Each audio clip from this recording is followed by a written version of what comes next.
Bab 2173-2175.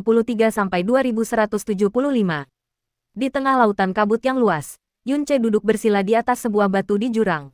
Di sekelilingnya berputar-putar kabut abu-abu yang tak berujung. Raungan binatang buas jurang bergema di kejauhan, hanya untuk diusir oleh kekuatan mengerikan Dewa Kilin Jurang. Yunce menutup matanya. Dalam kesadarannya, setetes darah sumber burung vermilion berwarna merah tua, seperti batu akik, melayang tanpa suara.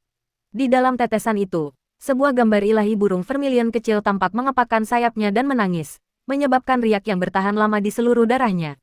Dengan tubuh suci leluhur dan urat mendalam dewa jahatnya, bahkan 9 tetes darah sumber dari dewa sejati burung vermilion, dia bisa memurnikannya semua dalam sebulan, dengan sempurna. Tapi sekarang, Yunce hanya perlu memurnikan 1/7 tetes, cukup baginya untuk terbakar dengan api burung vermilion, diresapi dengan jejak aura ilahi burung vermilion. Dengungan lembut bergema di ruang kesadaran. Saat energi yang mendalam dengan lembut menyelimuti darah ilahi burung merah, beberapa gumpalan cahaya merah tua perlahan menyebar, melonjak menuju garis darah, meridian, dan pembuluh darah Yunce. Meskipun hanya beberapa gumpalan samar, mereka meledak di dalam tubuhnya dengan kekuatan yang sangat membakar, mirip dengan membakar langit dan mendidihkan laut. Bagi orang lain, sekadar menahan panas yang membakar seperti itu akan sangat menyiksa, belum lagi ancaman letusan yang terus-menerus. Tetapi bagi Yunce, itu selembut mata air yang menenangkan. Hanya membutuhkan konsentrasi yang terfokus untuk mengintegrasikan kekuatan ilahi burung merah yang terkandung di dalamnya. Waktu yang tidak diketahui berlalu sebelum nyala api merah tua tiba-tiba berkobar di dunia yang remang-remang. Cahaya merah tua samar menyelimuti tubuh Yunce, di mana pola-pola samar seperti bulu perlahan berputar. Jubah luarnya bergerak tanpa angin, rambutnya tertiup oleh gelombang yang membakar, dan tanda burung merah tua yang semakin dalam muncul di antara alisnya. 1 jam lagi berlalu, dan seberkas api merah menyala tiba-tiba muncul di telapak tangan Yunce. Api ini sama sekali berbeda dari api ilahi yang pernah dibakar Yunce sebelumnya. Api itu menyala dengan sangat tenang dan lembut, bahkan menyelimuti lautan kabut yang menyeramkan dan menakutkan di sekitarnya dengan kehangatan yang menenangkan jiwa.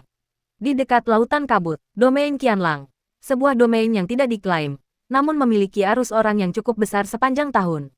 Karena kedekatannya dengan lautan kabut, awalnya tempat ini menjadi tempat para peserta pelatihan beristirahat dan memulihkan diri, yang secara alami memunculkan perdagangan persediaan. Akibatnya, cakupan perdagangan meluas, dan selama bertahun-tahun, tempat ini menjadi salah satu pusat perdagangan terbesar di dekat lautan kabut. Kemudian, bahkan ksatria jurang pun sering melirik dan berhenti di sini untuk menjaga ketertiban dasar. Sesosok wanita berpakaian jubah abu putih, tertutup sepenuhnya, bahkan kepalanya pun tertutup tudung tebal, sehingga mustahil untuk melihat wajah aslinya. Berhenti di depan seorang lelaki tua, dia langsung bertanya dengan suara serak, "Ada berita tentang kristal api primal akhir-akhir ini?" Pria tua itu meliriknya, mengangkat alis, dan berkata tanpa daya, "Kau lagi. Sudah berapa kali kukatakan, terakhir kali kristal api purba muncul, kakek buyutku bahkan belum lahir.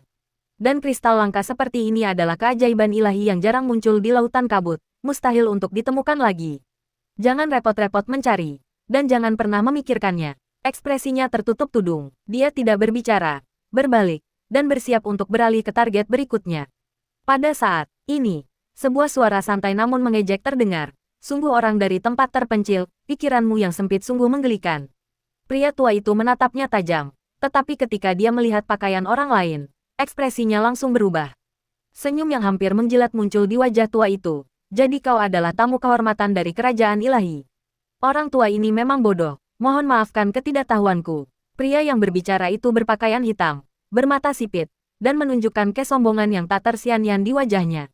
Ia mengangkat kepalanya tinggi-tinggi, matanya melirik ke samping. Tatapannya seperti seorang atasan yang memandang rendah roh yang rendah. "Kristal api purba muncul kembali di dunia kurang dari sebulan yang lalu. Cek, tapi kalian orang-orang rendahan memang tidak layak untuk mengetahuinya." Pria berjubah abu-abu itu tiba-tiba berbalik. Tatapannya tertuju pada pria berjubah hitam. Bahkan melalui tudung kepalanya, pria berjubah hitam itu merasa seolah-olah sepasang mata tajam dan menusuk langsung menikamnya. Di mana kristal api purba sekarang? Meskipun hatinya dipenuhi kegembiraan yang tak terbatas, suaranya tetap tenang. Tatapan tiba-tiba dan nada kasar itu membuat pria berjubah hitam itu sedikit menyipitkan matanya. Lalu ia mencibir, bertanya padaku, "Kau ini apa?" Wanita berjubah abu-abu itu melangkah maju, tetapi lengan kirinya ditarik perlahan oleh lelaki tua itu. Lelaki tua itu perlahan menggelengkan kepalanya dan berbisik, "Dia berasal dari kerajaan ilahi kupu-kupu burung hantu. Jangan macam-macam dengannya." Pria berjubah abu-abu itu tidak berkata apa-apa lagi, berbalik dan pergi. Sosoknya dengan cepat menghilang ke dalam kerumunan, mengabaikan tas yang dibuat oleh Xuanze kupu-kupu burung hantu di belakangnya. 1 jam kemudian, Xuanze kupu-kupu burung hantu telah meninggalkan domain Seribu Lang dan memasuki perbatasan laut berkabut. Sosoknya baru saja melewati hutan batu hitam yang rendah ketika tiba-tiba dia merasakan hawa dingin di belakangnya. Tekanan berat menghantam punggungnya. Dia cepat berbalik, tetapi sebelum dia bisa melepaskan kekuatan Xuan gelapnya, dia dipaksa mundur oleh ledakan kekuatan yang mengerikan. Tubuhnya juga ditekan kuat ke batu hitam di belakangnya oleh bayangan cakar besar, dan tidak peduli seberapa keras dia berjuang, dia tidak bisa bergerak. Alam pemusnahan dewa, pupil matanya sedikit menyempit, dan dia berseru kaget. Pada saat ini, sosok pria berjubah abu-abu muncul di hadapannya. Kau, tatapan kultivator kupu-kupu burung hantu itu suram, namun dia tidak menunjukkan rasa takut. Sebaliknya, ia memperlihatkan seringai jahat. Namaku Pan Yeksun, seorang penjaga bayangan yang melayani pangeran ke-9 dari kerajaan ilahi kupu-kupu burung hantu. Kali ini, aku diperintahkan oleh Yang Mulia Ki Heng untuk menemani Yang Mulia Pangeran untuk menemukan mantan putra ilahiku, Pan Buang. Kau berani menyentuh orang-orang dari kerajaan ilahi kupu-kupu burung hantuku. Kata kerajaan ilahi, sudah cukup untuk membuat hampir semua kultivator di bawah tingkat kerajaan ilahi gemetar ketakutan. Tetapi pria berjubah abu-abu itu tetap tak terpengaruh. Dengan dingin berkata, katakan padaku, di mana kristal api purba? Pan Yeksun mencibir lagi, bodoh, sepertinya kau belum menyadari situasimu. Jadi bagaimana jika kau berada di alam pemusnahan ilahi? Kau berani, sebuah jeritan yang sangat tragis tiba-tiba terdengar di langit di atas perbatasan laut berkabut. Bayangan cakar pucat itu dengan kejam menembus tubuhnya, langsung menembus organ dalamnya, bahkan meridian jantungnya, menyebabkan luka permanen yang tak dapat disembuhkan. Suara pria berjubah abu-abu yang mengerikan bergema di telinganya, kau punya satu kesempatan terakhir.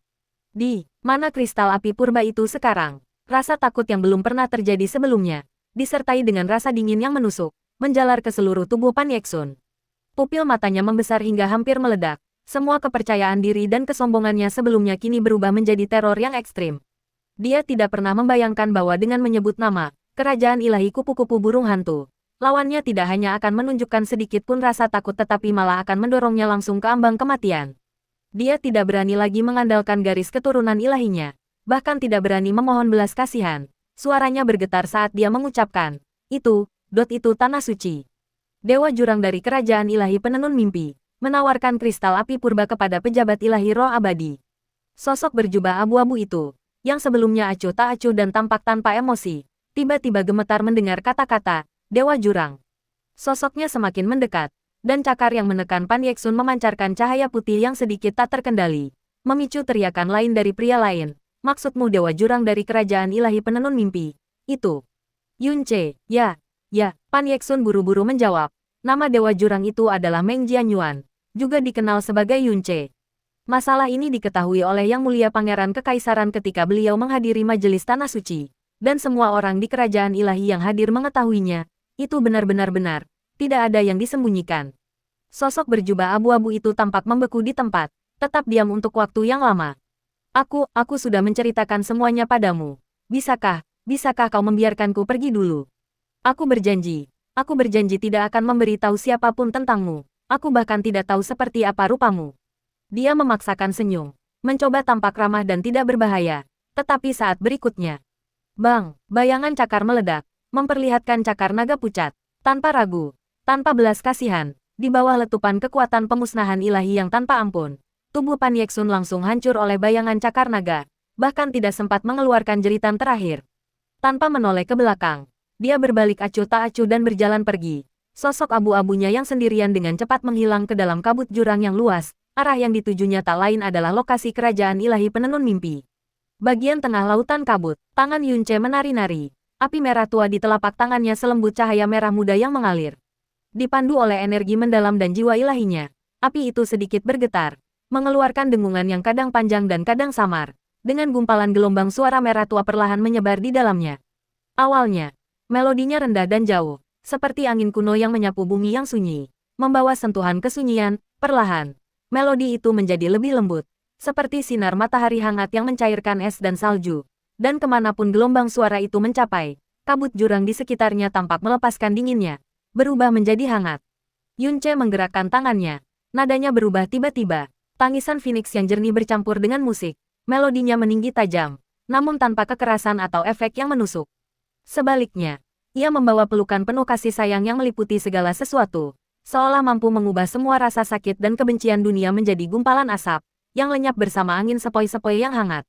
Li Su bergumam pelan, musik perjalanan penuh kasih sayang bulu surgawi, suara burung merah dari ingatanku, musik suci yang dimainkan oleh api ilahi, membakar kekotoran bagi musuh dan menghilangkan rasa sakit bagi diri sendiri. Dia mendengarkan dengan tenang, jiwanya menemukan momen kedamaian yang langka, samar-samar, fragmen-fragmen ingatan yang hilang, kosong, dan kabur itu beriak lembut di jiwanya dalam suara burung merah yang hangat. Pikiran Yunce sepenuhnya tenggelam dalam melodi burung merah yang dimainkannya. Api burung vermilion di ujung jarinya naik dan turun mengikuti melodi, berubah menjadi bentuk bulu yang tak terhitung jumlahnya yang tanpa disadari menutupi area luas di sekitarnya. Setiap bulu berapi kemudian mengembun menjadi bayangan burung pipit kecil. Gelombang suara dan kekuatan api saling berjalin, menenun dunia yang hangat dan seperti mimpi di sekitarnya. Pikiran yang tak berujung bergema di jiwanya, tetapi setiap secuil keraguan, beban, dan kebencian secara bertahap diredakan oleh melodi burung vermilion. Ketika dia membuka matanya, dunia di sekitarnya dipenuhi bulu dan bayangan burung pipit yang menari. Dia memadamkan api burung vermilion di telapak tangannya, senyum tipis teruk di bibirnya. Jika aku sepenuhnya memurnikan 9 tetes darah asal burung vermilion, konsentrasi garis keturunan burung vermilionku akan jauh melampaui garis keturunan Phoenix dan gagak emas. Namun, api burung vermilion memiliki ketergantungan terendah pada garis keturunan. Yang paling dibutuhkannya adalah jiwa ilahi yang kuat dan penuh kasih sayang. Ada baiknya mempertimbangkan untuk menggabungkannya dengan kekuatan cahaya yang mendalam. Kata Li Su, api burung merah dan kekuatan cahaya yang mendalam memang memiliki banyak kesamaan. Seperti menjadi musuh bebuyutan kekuatan kegelapan yang mendalam. Kau menanggung malapetaka kegelapan abadi, namun kau dapat membakar api burung merah. Tubuh suci leluhur yang dianugerahkan kepadamu oleh dewa leluhur memang di luar pemahaman.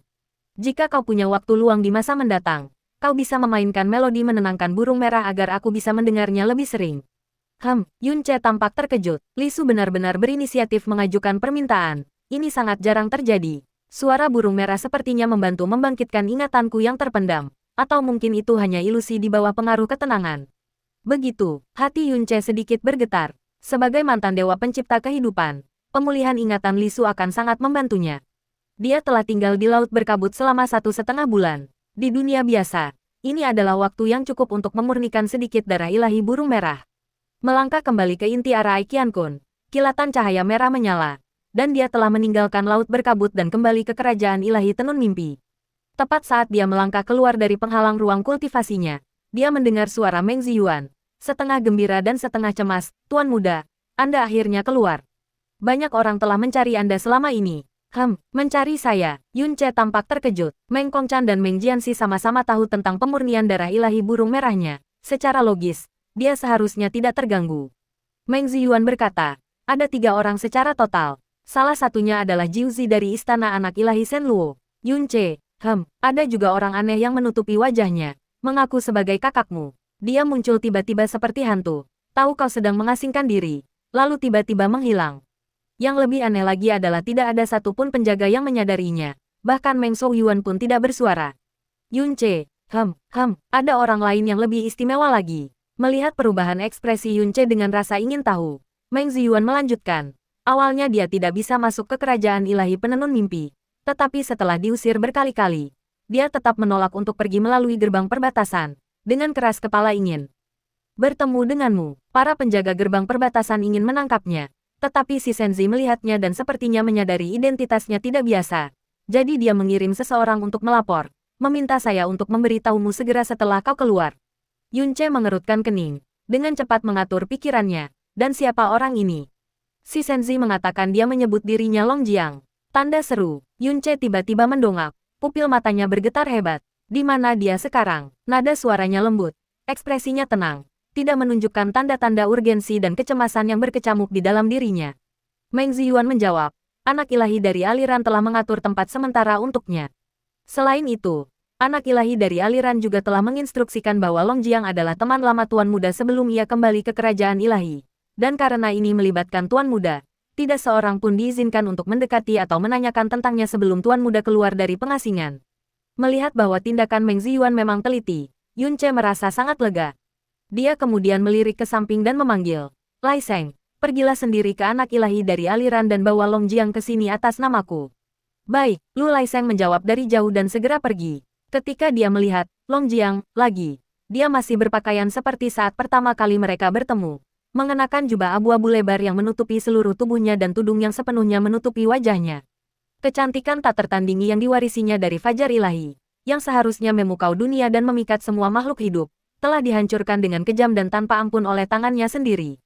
Aura Yunxi tetap dingin dan acuh tak acuh seperti biasanya. Menghadap Yunce, dia tetap diam untuk waktu yang lama. Yunce juga menatapnya dengan saksama, putrinya dengan sensi. Hanya 3 tahun yang telah berlalu, namun terasa seperti seumur hidup telah berlalu. Senyum tipis muncul di bibir Yunce, seolah-olah dia bertemu dengan seorang teman lama yang hilang. Dia berbalik dan berjalan menuju aula dalam. Ikuti aku. Helu, Zhan Yi, kalian boleh pergi sekarang. Tidak perlu pengawal, beri perintah agar tidak ada yang mendekat. Yunxi tetap diam, mengikuti Yunce dari dekat. Pintu aula dalam perlahan menutup, mengisolasi segala sesuatu di luar. Yunce berbicara dengan tenang. Zhou Yuan, kau juga boleh pergi. Sampai aku sendiri yang membuka pintu aula. Tidak seorang pun, tidak ada kekuatan ilahi yang diizinkan mendekati tempat ini. Baik, balasan Meng Zhou Yuan sudah terdengar dari kejauhan, dan penghalang tebal menyelimuti aula dalam. Dunia menjadi sunyi. Yunce berbalik, menatapnya beberapa saat sebelum memanggil dengan lembut. Sier, aku butuh kristal api purba, kata Yunxi. Setiap kata dingin dan keras, hampir tanpa emosi. Ekspresi Yunce membeku, langsung mengerti mengapa dia mencarinya. Sebelum dia bisa menjawab, Yunxi melanjutkan. Konon katanya kau memberikan kristal api purba kepada pendeta roh abadi di Tanah Suci. Karena kau telah memberikannya, kau pasti punya cara untuk mendapatkannya kembali. Yunce menatapnya, tetapi menggelengkan kepalanya. Pendeta roh abadi telah menggunakan kristal api purba itu tidak dapat diambil kembali. Auranya yang kaku langsung runtuh. Bahkan tatapan yang terpancar dari balik tudungnya menjadi tidak fokus dan kabur. Kemudian, dia berbalik dengan dingin, pergi tanpa mengucapkan sepatah kata pun.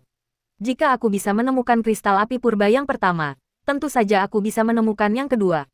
Suara Yunce membuat Yunxi berhenti di tempatnya. Dia melangkah maju, kembali ke sisi Yunxi. Kali ini hanya selangkah lagi.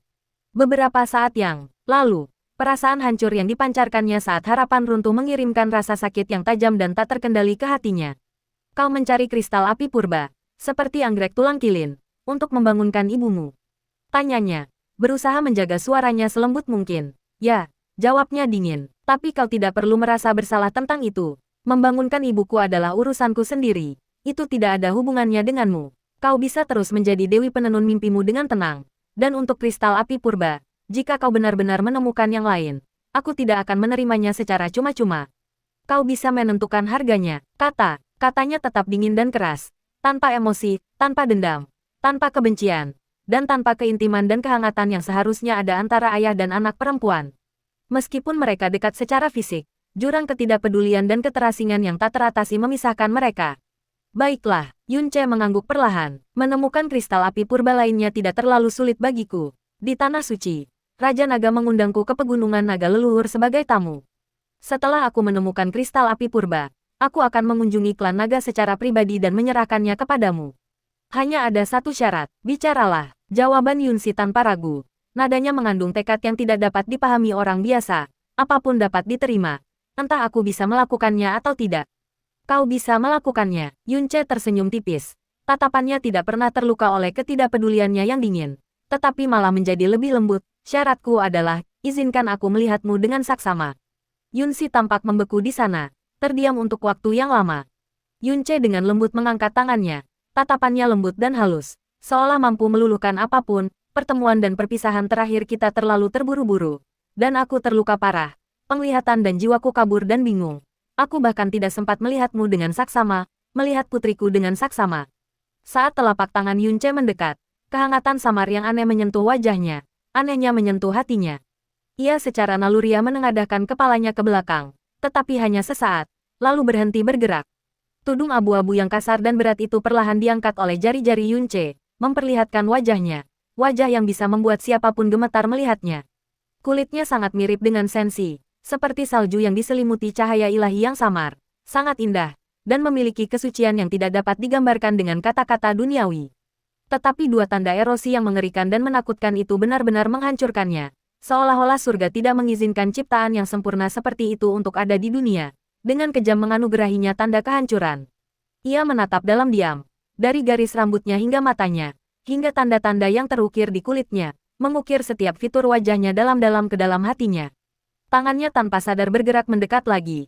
Sedikit demi sedikit, Yunsi tidak bergeming. Tetapi tepat ketika ujung jarinya hendak menyentuh pipinya, ia berhenti. Jari-jarinya yang setengah terbuka perlahan menutup. Tangan dan tatapannya ditarik secara bersamaan. Dan dia tiba-tiba berbalik. Suaranya tenang dan datar. Dalam 3 bulan, aku pasti akan menemukan kristal api primal yang baru. Aku tidak akan mengingkari janjiku, pergilah. Kata-katanya bukan hanya untuk menghibur Yunsi. Ketika dia berada di laut berkabut, dia dapat dengan mudah merasakan kristal jurang yang terkondensasi di tubuh binatang jurang dan hantu jurang di area yang luas. Ketika dia sebelumnya mencoba menjelajah ke kedalaman laut berkabut, dia kembali merasakan aura kristal api primal, tetapi bahaya sudah dekat. Dan dia harus segera melarikan diri. Yunsi tampak terkejut sesaat, dia menutupi wajahnya lagi dan berbalik untuk pergi. Tangannya menyentuh pintu istana, hendak mendorongnya hingga terbuka, tetapi dia tiba-tiba berbalik, kau telah berubah. Terakhir kali kau jelas-jelas. Bibirnya sedikit berkedut, tetapi dia tidak menyelesaikan kalimatnya. Bibir Yunce sedikit melengkung, dan dia tersenyum lembut, jadi, kau masih peduli, kan? Yunsi sedikit mengerutkan kening, tatapannya tiba-tiba berbalik, hendak pergi. Namun lengannya digenggam lembut oleh tangan yang hangat. Di belakangnya, suara tenang dan lembutnya terdengar, kau punya kakak perempuan, namanya Yun Wuxin. Yunsi tidak berbalik, tetapi dia juga tidak melawan. Seolah-olah dia membeku di sana. Seperti kau, sebelum dia datang ke dunia ini, aku gagal melindunginya dan ibunya. Aku pernah berpikir aku telah kehilangannya selamanya, hingga dia berusia 10 tahun. Seperti keajaiban dalam mimpi, dia muncul dalam hidupku. Itu adalah masa gelap dalam hidupku, tetapi karena kedatangannya, masa itu diterangi dengan cahaya yang belum pernah terjadi sebelumnya. Selama waktu itu, aku sangat bersyukur kepada Tuhan, sangat bersyukur kepada takdir. Dan bahkan pernah lelah dengan semua pertengkaran dan dendam, jijik dengan darah yang telah menodai tanganku.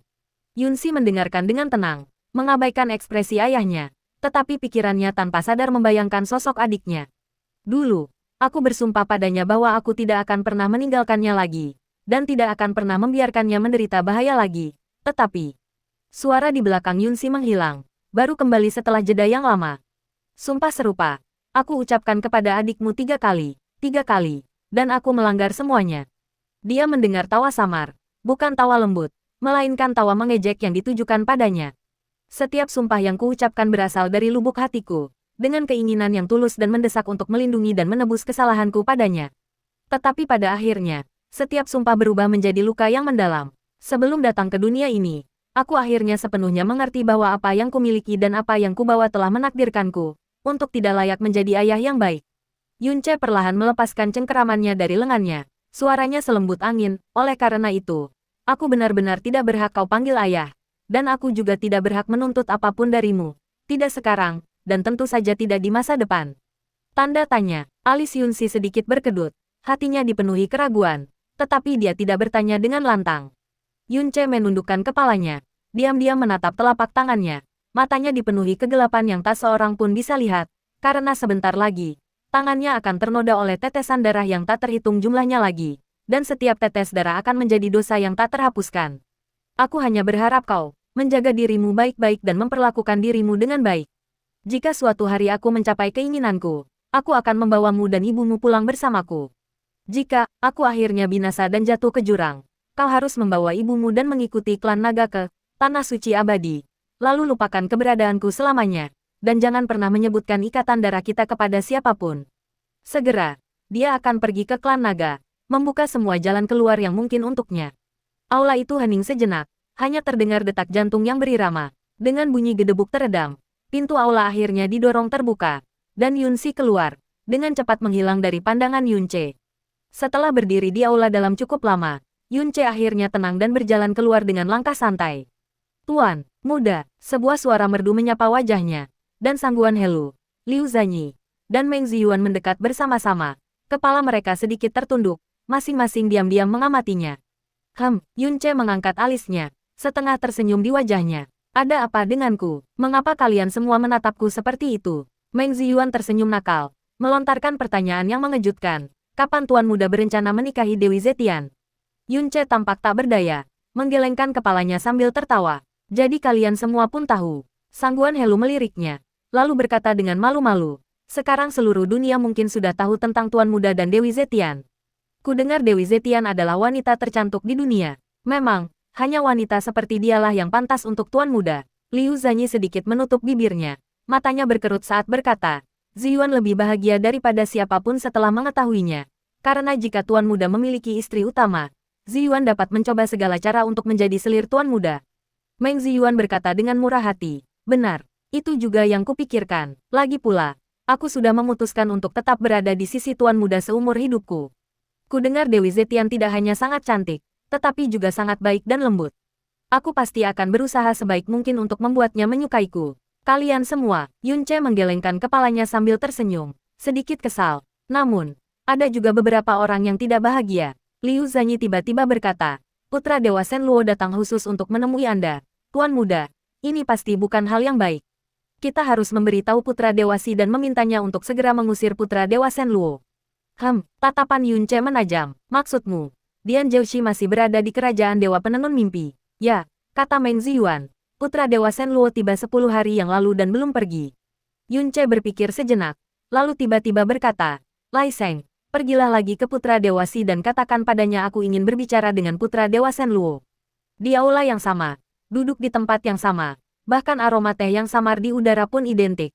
Namun tatapan dan keadaan pikiran kedua orang yang duduk berhadapan itu tidak lagi sama seperti sebelumnya. Sangguan He, yang melayaninya, tanpa sadar mengencangkan ujung jubahnya, memperlihatkan ketegangan batinnya.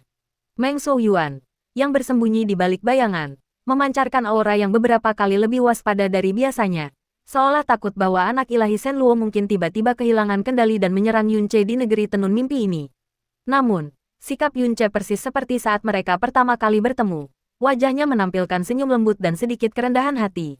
Wajah Dian Zhouxi tidak menunjukkan tanda-tanda negatif. Tatapannya hangat, tingkah lakunya halus dan terukur. Tidak ada jejak permusuhan di antara mereka, melainkan suasana dua kenalan lama dengan hubungan yang ringan.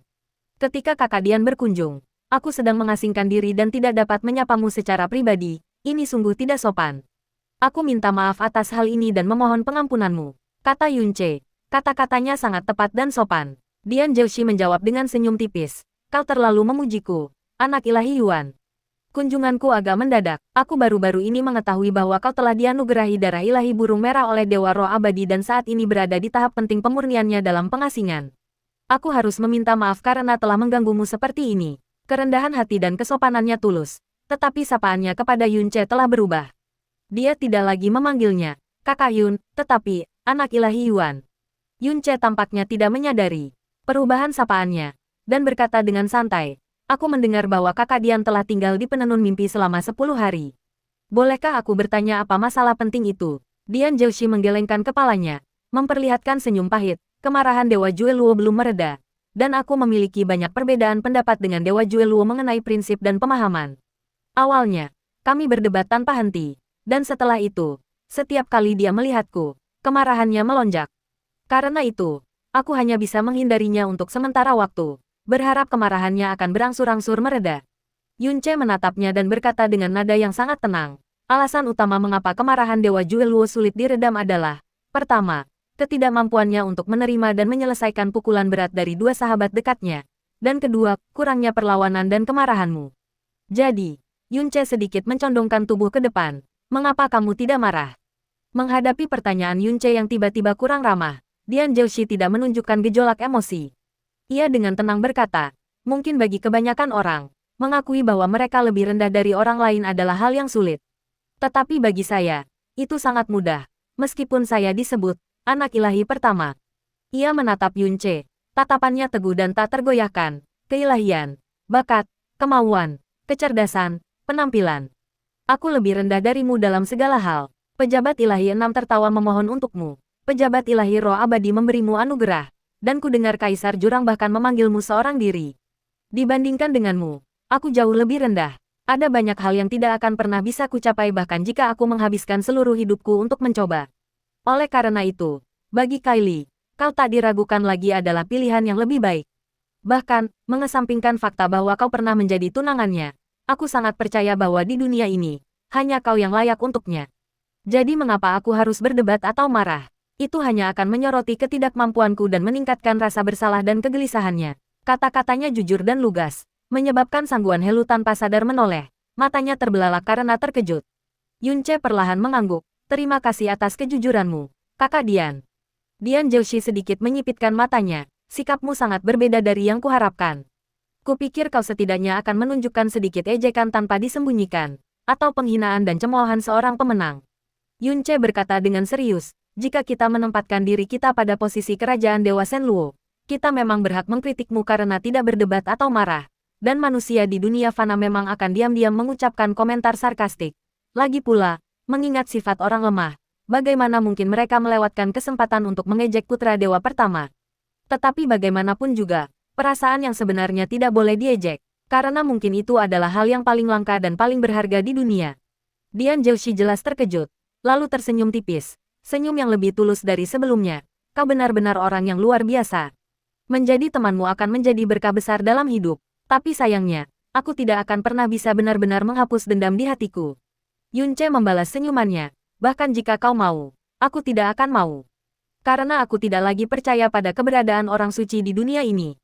Jika mereka memang ada, mereka pasti mengenakan topeng orang suci. Hahaha, Dian Zhouxi tertawa terbahak-bahak. Bagus sekali, sangat bagus. Selama sebulan terakhir, semua tetua marah karena kurangnya ambisiku, mengkritikku karena terlalu teliti, dan beberapa bahkan menertawakanku karena menjadi orang suci yang pengecut dan tidak mengeluh.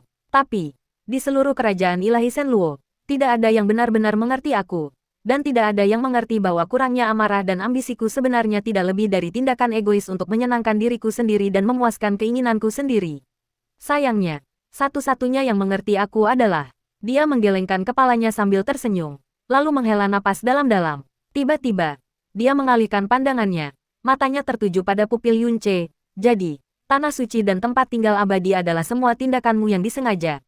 Dan semua tindakan kejam Dian Sansi diatur olehmu langkah demi langkah. Benar, menghadapi tatapan Dian Zhouxi, Yunce mengakuinya dengan kejujuran yang luar biasa.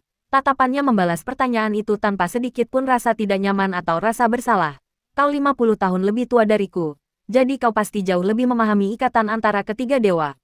Karena itu, hubunganku dengan Kylie pasti akan melukai perasaan ketiga dewa. Dewa, hati yang melukis dan dewa tanpa mimpi telah berusaha untuk mengurangi potensi situasi, mencari solusi yang sempurna. Tetapi hidupku telah mengajarkanku bahwa salah satu hal paling berbahaya di dunia adalah keserakahan. Mencoba memiliki keduanya seringkali mengakibatkan kehilangan keduanya, dan aku lebih percaya pada menghancurkan yang lama untuk membangun yang baru, dalam memotong kekacauan dengan cepat. Lagi pula, untuk Kylie, aku rela menggunakan segala cara yang diperlukan. Kalimat terakhir ini adalah jawabannya kepada Kaisar Yuan, dan juga jawaban yang paling menyentuh hati Kaisar Yuan. Hal yang sama juga dirasakan oleh Yudian Jiuzi. Dian Zhouxi terdiam lama sebelum perlahan berkata, Sansi pernah mengatakan kepadaku bahwa kau memiliki dua wajah, dan ketika wajah yang lain terungkap, itu seperti iblis yang siap memangsa buruannya. Kedatanganku di Dreamweaver juga dengan tujuan untuk menguji dirimu. Berapa banyak wajah yang kau miliki? Seperti apa wajah aslimu? Bukanlah urusanku. Tapi aku tidak bisa tidak bertanya-tanya apakah perasaanmu terhadap Kylie tulus. Aku bersedia percaya bahwa jawabanmu barusan tulus, bukan bohong. Lagi pula, kau rela menyia-nyiakan berkah dari dua pendeta agung untuk Kylie, dan menanggung hukuman ganda dari sang pemangsa kehancuran. Lagi pula, seorang wanita secantik Kylie memang layak untuk kesediaan pria manapun untuk melakukan apa saja untuknya. Dia berdiri. Oleh karena itu, aku akhirnya bisa tenang. Yunce juga berdiri. Berapa lama kau berencana tinggal di Dreamweaver? Aku akan pergi sekarang. Dian Zhouxi melihat ke depan dan berkata, Dewa tanpa mimpi sangat sibuk dan belum sempat memberi hormat kepadaku. Mohon minta putra ilahi jurang untuk menyampaikan bahwa kau tidak boleh mencoba mendekati dewa ayahku setidaknya selama sebulan ke depan. Kemarahan dan ketidakpedulian dewa ayahku sangat berbeda. Awalnya aku bermaksud mengunjungi dewa melukis hati di kerajaan ilahi Zetian, tetapi aku khawatir itu akan memberi tekanan atau merepotkan Kylie. Jadi kupikir. Dia menghela napas pelan, senyum pahit di wajahnya. Aku akan berkeliling sebentar, dan kembali hanya setelah kemarahan dewa ayah mereda. Yunce tidak mencoba menghentikannya, tetapi berkata dengan sedikit emosi, mengenang saat pertama kali aku bertemu denganmu. Kakak Dian, kau lembut dan halus, rendah hati dan sopan, sama sekali tidak memiliki kesombongan yang diharapkan dari putra ilahi pertama. Saat itu, kupikir kau menyembunyikan ketajamanmu. Dan aku tentu tidak percaya bahwa seseorang dengan statusmu bisa menjadi pria yang begitu sopan. Sekarang sepertinya aku berpikiran sempit. Kau benar-benar pantas menyandang gelar pria terhormat. Dian Zhouxi tersenyum tipis. Bagi seorang putra ilahi dari kerajaan ilahi, kata pria terhormat bukanlah pujian. Tidak, balas Yunce. Justru karena kau adalah putra ilahi, kau menjadi lebih berharga. Dian Zhouxi tidak berbicara lagi. Ia mengulurkan tangan dan meletakkan batu giok perak di atas meja teh di sampingnya.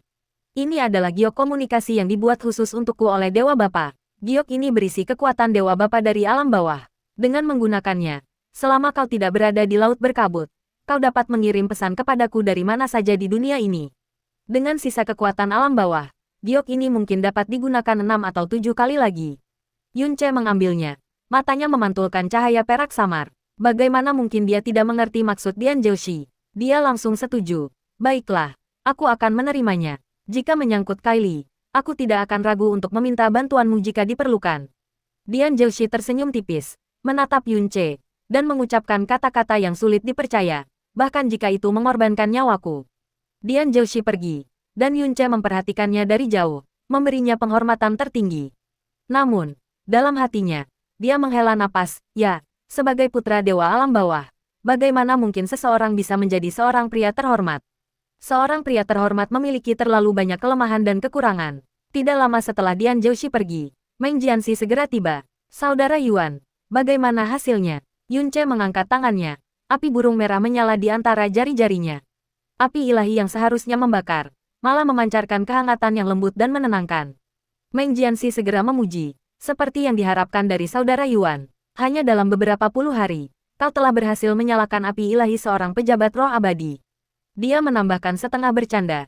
Dengan api ini, bahkan jika saudara Yuan bukan dewa penenun mimpi, kau akan dapat berkeliaran bebas di jurang maut. Yunce memadamkan api burung merah dan bertanya, bagaimana kabar yang mulia dewa senior akhir-akhir ini? Meng Jianxi menggelengkan kepalanya dengan senyum tipis. Berbagai istana mimpi terus berdebat tentang bagaimana mengalokasikan kuota untuk pergi ke tanah suci abadi. Beberapa tetua yang telah pensiun juga muncul untuk memperebutkan generasi muda. Ini hanya satu aspek, itu sudah cukup untuk membuat Dewa Ayah pusing. Lalu ia mengganti topik pembicaraan. Dewa Shenluo tadi tidak mengatakan sesuatu yang tidak menyenangkan, kan? Yunce tersenyum dan berkata, kau mungkin ingin bertanya tentang Long Jiang, kan? Haha, seperti yang diharapkan, tidak mungkin menyembunyikan apapun dari pandangan kakak Yuan. Meng Jianxi menjawab sambil tersenyum. Tapi dilihat dari ekspresi kakak Yuan, seharusnya tidak ada yang buruk. Ketika aku melihatnya menyebut namamu di gerbang perbatasan, nadanya kaku dan posturnya tegas. Kupikir saat kau berkelana di dunia saat itu, dia memiliki pengaruh atasmu.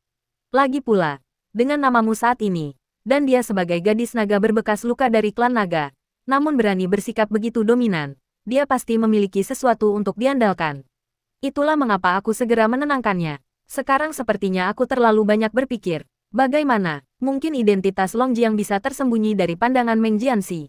Tidak, penilaian dan keputusanmu benar sekali. Yunce memuji, tetapi tidak menjelaskan. Sebaliknya, ia mengeluarkan kristal suan raksasa dengan bentuk aneh dan aura serta cahaya yang lebih aneh lagi. Anak ilahi Si, apakah kau mengenali kristal jurang ini? Itu adalah kristal suan 7 panlong, yang telah dipadatkan Yunce di lautan kabut. Menggunakan giok ilahi wahyu surgawi sebagai dasarnya, kristal jurang naga sebagai pendukungnya, dan kekuatan kehampaan yang dapat mengendalikan debu jurang. Kristal jurang yang sangat besar dan aneh itu langsung menarik perhatian Meng Jianxi. Ia melangkah maju, indera ilahinya perlahan dan hati-hati mengalir di atasnya, sebelum berseru dengan takjub. Aura seperti itu tidak diragukan lagi adalah aura kristal jurang tingkat atas. Ia mengandung nafas naga, namun tidak seperti aura naga jurang manapun yang kukenal. Bahkan bentuknya pun belum pernah terjadi sebelumnya.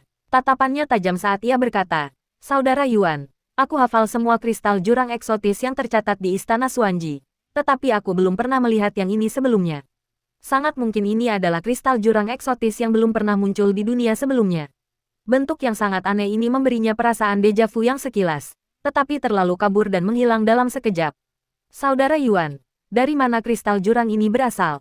Mungkinkah itu hadiah dari gurumu? Tidak, kata Yunce dengan tenang. Dulu ketika aku berkeliling dunia, aku dan Long Jiang memiliki hutang budi di antara kami. Dia datang ke sini untuk memberiku kristal jurang ini untuk menyelesaikan hutang karma masa lalu kami. Dengan sifatnya yang bahkan lebih keras daripada batu jurang, dia sangat tidak rela berhutang budi kepada siapapun. Setelah berbicara, dia mendorong 7 kristal mistik Panlong langsung ke Meng Jianxi, yang dengan cepat menerimanya dengan ekspresi serius. Jika bahkan anak ilahi Sungai Si pun tidak tahu, kau sebaiknya mengukirnya menjadi gambar mistik dan bertanya di kerajaan ilahi atau tanah suci lainnya. Jika tidak, jika kau mencoba mencari tahu efeknya sendiri, itu pasti akan menyebabkan kerusakan. Benar, Meng Jianxi setuju sepenuh hati. Aku akan segera mengirim seseorang untuk menyelidiki. Kristal jurang yang begitu besar dan eksotis, jika dimanfaatkan sepenuhnya, mungkin dapat melepaskan kekuatan yang dapat digambarkan sebagai anugerah dari surga. Ketika Meng Jianxi pergi, langkahnya dipenuhi dengan kegembiraan dan antusiasme yang tak tersian-sian. Bagaimanapun, apa yang dipegangnya kemungkinan adalah harta karun langka dari jurang yang muncul untuk pertama kalinya dan suatu hari nanti mungkin akan memukau dunia. Yunce perlahan menyipitkan matanya, diam-diam memperhatikan saat kerikil kecil ini dilemparkan ke danau yang tampak tenang. Dia dengan penuh semangat menunggu untuk melihat riak seperti apa yang akan diciptakan Shen Wei dengan kerikil ini.